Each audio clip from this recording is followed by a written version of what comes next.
4. O universo evoluir? A de-época evolução é o porrete que a ciência criou para vergastar a religião. Sempre que ideias religiosas ameaçam ganhar vida nova, a ciência corre para golpeá-la mais uma vez. Essas ideias incluem, em primeiro lugar e principalmente, a perfeição de Deus. De acordo com a religião, a divindade não precisa ficar mais inteligente, pois Deus é onisciente. Ela não precisa se expandir para novos lugares, pois Deus é onipresente, nem aumentar seu poder, pois Deus é onipotente. Tendo declarado que o Criador é perfeito, a religião não poderia chamar de imperfeita a sua criação, portanto, o universo tampouco precisa evoluir. Mas é inegável a ascensão da vida inteligente a partir de formas de vida primitivas. A física provou que o universo está em expansão, que a energia se aglomera em grandes massas conhecidas como estrelas e galáxias, mais organizadas que a poeira interestelar. A derrota do perfeccionismo parece totalmente justificada. Vivemos num universo em evolução. Por isso, a espiritualidade não pode voltar ao jogo nos mesmos termos que a religião. Ela precisa acrescentar algo novo ao conceito de universo em evolução. E acho que pode fazer isso. Se a consciência subjaz a tudo na natureza, ela é a força que orienta a evolução. Se não, a evolução se torna, como tudo mais, resultado de uma cega atividade aleatória. A física escolheu a segunda suposição, que tem levado a algumas falsas conclusões. Primeiro, a ciência se concentra na expansão física como premissa básica da evolução. No instante do Big Bang, o universo conhecido era bilhões de vezes menor que o ponto no fim desta frase. Agora está espalhado por bilhões de anos-luz. Mas esse expandir-se é uma evolução tanto quanto a explosão de uma casa por dinamite. Com certeza a casa vai se expandir, se for explodida, espalhando fragmentos em todas as direções, mais ou menos como fez o Big Bang com o universo, quando uma inimaginável rajada de energia disseminou partículas elementares em todas as direções. Porém, por trás da máscara da matéria, algo mais misterioso estava acontecendo. Para chegar a esse mistério, vamos seguir o caminho que um átomo de hidrogênio poderia percorrer nesses 13 bilhões de anos desde a criação. Primeiro ele flutua pelo espaço de forma desorganizada e aleatória, pairando como uma pluma infinitesimal no vento cósmico. Alguns átomos continuam a fazer isso até formar nuvens de poeira interestelar.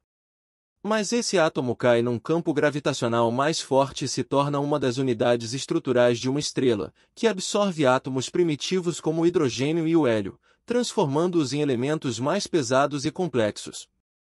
Por uma série de reações nucleares, nosso átomo de hidrogênio específico se torna parte do elemento conhecido como ferro, o metal mais pesado a se formar no interior das estrelas. O ciclo de vida dessa estrela chega ao fim no dramático espasmo mortal conhecido como supernova, uma enorme explosão que espalha átomos de ferro pelas regiões próximas do cosmo. Nosso átomo original de hidrogênio não existe mais enquanto tal, mas seus componentes são atraídos em direção a outra estrela centenas de vezes menor, o Sol. A essa altura da história do universo, o Sol já projetou muita matéria durante as dores do parto, formando anéis de poeira na sua órbita. Essa poeira se aglomera em planetas, e nosso átomo de ferro, atraído pela gravidade, integra-se ao planeta Terra. Calcula-se que o núcleo da Terra contém até 70% de ferro fundido, mas nosso átomo chega depois e se estabelece na superfície, que contém cerca de 10% de ferro. Agora já se passaram 10 bilhões de anos. Muitos átomos de ferro passaram por interações aleatórias com diversas substâncias químicas, mas o nosso continua intacto. Passa-se mais tempo, e esse átomo é absorvido por uma folha de espinafre, que é ingerida por um ser humano. Então nosso átomo de ferro torna-se parte de uma molécula milhares de vezes mais complexa que ele, com condição de absorver e expelir oxigênio à vontade, a hemoglobina. A capacidade de a hemoglobina fazer esse truque torna-se crucial, porque outra molécula, milhões de vezes mais complexa ainda, conseguiu criar a vida. Isso é conhecido como DNA, que reúne ao seu redor os componentes básicos da vida conhecidos como substâncias químicas orgânicas, entre as quais a hemoglobina é uma das mais necessárias, pois sem ela os animais não podem converter oxigênio em célula. Na nossa história, um átomo primal de hidrogênio passou por uma incrível transformação até chegar a ponto de contribuir com a vida na Terra, e cada passo do caminho envolve uma evolução. Como todo o ferro da Terra já foi parte de uma supernova, mais algum ferro foi depositado no planeta quando os meteoritos colidiram com a Terra. Em seus primórdios, a jornada desde o Big Bang pode ser observada e medida. Mas o nosso ferro ainda deve sofrer outra transformação. Agora ele entrou na corrente sanguínea de um ser humano, você ou eu, talvez, para se tornar parte de uma criatura pensante e sensível, capaz de olhar para o passado, para sua própria evolução. Aliás, foi essa criatura sensitiva que criou a ideia de evolução para explicar a si mesma. De alguma forma, um átomo primal se tornou pensante. Dei-me ao trabalho de seguir um só átomo por 13,7 bilhões de anos porque os passos que ele deu para chegar ao meu corpo ou ao seu, permitindo-me escrever esta sentença, e a você, lê-la, abrange as características invisíveis de que trata a espiritualidade, criatividade, saltos quânticos de transformação, emergência de propriedades inesperadas e, acima de tudo, uma enorme demonstração de inteligência.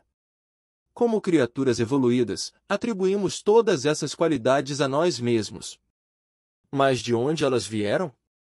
A física afirma que tiveram origem em processos físicos aleatórios, mas a resposta não faz sentido. A cada passo de sua jornada, o nosso átomo de hidrogênio resistiu à aleatoriedade. Tornou-se mais complexo, contribuiu para aumentar a energia, finalmente, deu o salto para a inteligência humana. O ferro, que permite que você e eu estejamos vivos e sejamos dotados de sentidos, não é diferente do ferro num cano de esgoto enferrujado ou na poeira estelar. Mas a evolução tinha em mente um destino diverso para o nosso átomo, e a espiritualidade afirma que seu destino foi orientado pela consciência. A evolução direcionada pela consciência não implica evocar um Deus criador. Ao contrário, introduz uma propriedade inerente ao cosmo, a autoconsciência. A beleza dessa propriedade é que ela pode incluir o aleatório, não há necessidade de uma escolha do tipo e ou. Se tomarmos uma molécula altamente organizada como a hemoglobina, que contém milhares de átomos perfeitamente arranjados, como milhares de gotas de orvalho numa teia de aranha, poderíamos examiná-la em níveis cada vez mais detalhados. Quando se chega ao plano quântico, os átomos são considerados nuvens de probabilidade.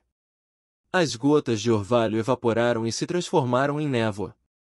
Por ser reducionista, a ciência afirma que elétrons aleatórios, emergindo de ondas de probabilidade, fornecem a explicação última para o universo visível. Diz que esses átomos têm base no acaso e são guiados por forças elementares, como o eletromagnetismo.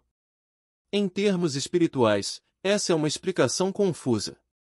É muito difícil chegar à vida na Terra começando do caos total, bem mais difícil que agitar uma proveta de células-tronco, sair um pouco e depois voltar para encontrar Leonardo da Vinci. Por que não explicar a criação pelo que ela realiza, e não por seus componentes?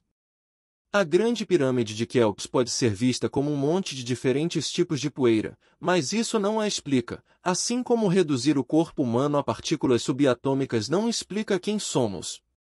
Como argumenta o conhecido físico inglês David Bohm, em certo sentido o homem é um microcosmo do universo, portanto, o homem é uma pista para o universo. A música de Bach pode ser reduzida a ondas sonoras, mas, quando se chega a essa matéria bruta, perde-se Bach. Sua genialidade foi reduzida ao mesmo nível de informação que o ruído de um trovão ou o estrondo de um terremoto. O grande furo do reducionismo é afastar os aspectos invisíveis da criação, pensando que assim aumenta a nossa compreensão sobre ela. Fazer o contrário e dizer que os dados são na verdade melhores que a bagunça da coisa sempre em mudança que chamamos de experiência é um desatino total. Como explica o grande pioneiro da física quântica, Niels Bohr, tudo o que chamamos de real é feito de coisas que não podem ser consideradas reais. Para alguém que insiste em que os objetos sólidos são as únicas coisas reais no universo, isso é um golpe fatal. A evolução não chega a ser Deus. Ela está mais próxima da tendência de o universo se desenvolver em estágios cada vez mais inteligentes. Resta um enorme campo aberto para experimentações, viagens colaterais, desvios e saltos repentinos. Essa realidade efervescente, incerta e fermentada tem estado conosco desde o início do tempo. A espiritualidade vai vencer a corrida para o futuro ao resgatar a consciência do reino da evolução. O passo seguinte depende de nós. Se quiserem continuar a evoluir, os seres humanos precisam romper com o materialismo. Como espécie, podemos transcender sozinhos a biologia. Na verdade, esse processo está em andamento. Já atravessamos a linha divisória crucial. A ciência é a prova de que assumimos o controle consciente da nossa evolução, e isso é espiritualidade. A mão condutora nos soltou, deixando-nos cada vez mais livres. Quando aceitarmos isso, nossa participação no universo terá um salto quântico, nós nos tornaremos realmente co-criadores da realidade. A evolução não é toda fruto da mente de Deus. É apenas um aspecto, aquele que vamos assumir como nosso. O Leonard Má das maneiras rápidas de transformar ciência em ficção científica é brincar com o significado dos termos. Quando uma astrônoma diz que o céu está vivo de estrelas, ela não quer dizer que você vai poder trocar receitas com o céu.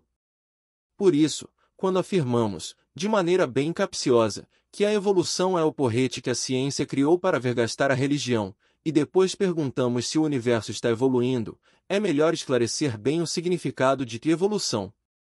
No senso comum, evolução é qualquer processo de formação ou mudança progressiva. Em biologia, o campo que ostensivamente usou a evolução para vergastar a religião, ela significa um processo que produz mudanças no acervo genético de um grupo, via mecanismos como mutação e seleção natural, transmitidas de uma geração a outra. Há duas diferenças nessas definições. Primeiro, o significado científico de evolução se refere a uma mudança específica, uma alteração nos genes de um grupo de organismos. Segundo, ele especifica o mecanismo de mudança. A seleção natural é um processo no qual organismos mais aptos para lidar com o meio ambiente tendem a ser mais férteis, dando origem a uma nova geração que, em média, terá mais características favoráveis para sobreviver e se reproduzir que a anterior.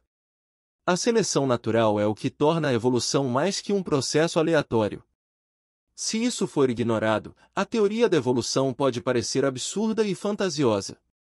Como, por exemplo, quando Deepak escreve que criação sem consciência é como a fábula do quarto cheio de macacos teclando aleatoriamente uma máquina de escrever até que por fim produzem as obras completas de Shakespeare, milhões de anos depois. Ou quando fala de um pesquisador que chegou a criar um gerador de números aleatórios, um macaco atualizado, para cuspir letras e ver se surgiam algumas palavras coerentes. Como foram necessárias incontáveis tentativas para formar uma única frase simples, e como o DNA humano é milhares de vezes mais complexo em sua estrutura que as letras que formam as palavras de Shakespeare, Deepak conclui que a teoria da evolução não pode ser responsável pela estrutura do nosso DNA. O experimento da datilografia aleatória é o tipo de argumento falacioso que surge quando se ignora a seleção natural. Richard Dawkins abordou esse tema no livro O Relojoeiro Cego. Ele descreve um programa de computador que incluía um mecanismo análogo à seleção natural.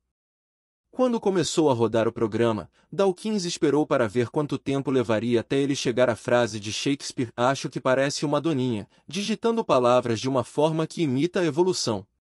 No modelo puramente aleatório descrito por Deepak, a probabilidade de digitar a frase inteira da maneira correta é 1 em 10 mil bilhões de bilhões de bilhões de bilhões. Por isso, um computador poderia gerar fileiras e mais fileiras de letras aleatórias até o sol se apagar, e nem assim chegar à frase correta. Mas, ao incorporar a seleção natural em seu programa de digitação aleatória, Dawkins mostrou que a frase podia ser produzida em apenas 44 gerações, 1 ou 2 minutos, num bom computador. Essa é a magnitude do erro que pode surgir quando não nos atemos rigorosamente à definição dos conceitos científicos. Não se pode aplicar o conceito darwiniano de evolução ao universo como um todo, porque conceitos como hereditariedade e seleção natural, segundo a qual indivíduos menos aptos para sobreviver em seu meio morrem, e os acervos genéticos dos mais aptos prevalecem, não fazem sentido nesse contexto.